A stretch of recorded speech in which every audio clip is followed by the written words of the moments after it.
Sejumlah massa pendemo mendatangi lingkungan Pondok Pesantren Al Zaitun menyalurkan aspirasinya pada Kamis 15 Juni 2023. Massa yang tergabung dalam Forum Indramayu Menggugat menuntut agar dugaan aliran sesat di Ponpes Al Zaitun diusut tuntas. Namun aksi ribuan massa ini dihadang oleh pasukan penghadang yang disiapkan pimpinan Ponpes Al Zaitun, Panji Gumilang. Tidak hanya itu, kawat berduri dan pasukan anjing herder milik Ponpes Al Zaitun disiapkan untuk menghalau massa jika berusaha masuk ke dalam pesantren. Anjing herder tersebut adalah anjing terlatih yang dilatih oleh Divisi Keamanan LKM Rahmatan Lil Alamin.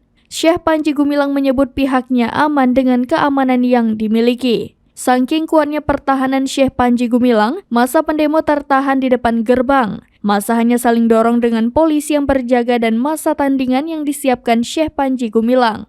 Kapolres Indramayu meminta massa tenang dan tidak anarkis sesuai dengan janji mereka yang akan melakukan aksi sesuai aturan yang berlaku.